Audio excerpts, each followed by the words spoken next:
Hi ma'am, good day. Here's my reaction about story Lola Estelita. Lola Estelita shares some of her experience during the Japanese World War II. She said that she and her family are living happily and peacefully.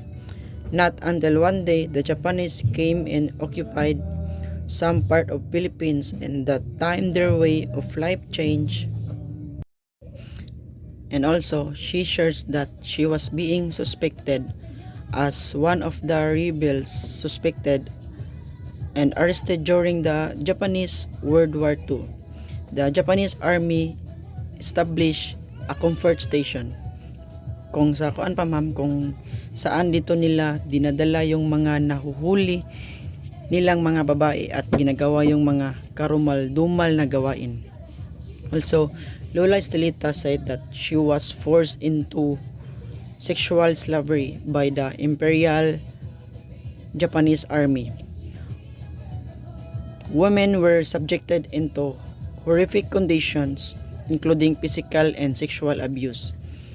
And what and one and until one day the American came and all the prisoners set free, and so Lola Estelita escaped from the Japanese hand.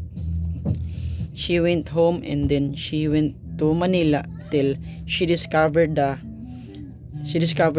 Lila Filipina Gabrielica and become a part of it.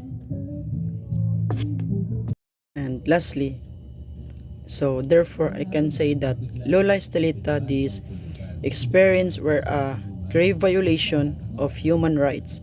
Her experience were marked by immense suffering, and her stories highlight the need for recognition and justice.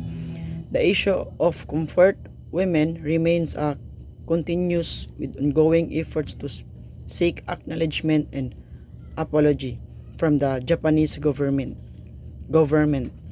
It's important to remember and honor their stories, but it's also crucial to remember and honor the victims while striving to address the historical injustice they endured.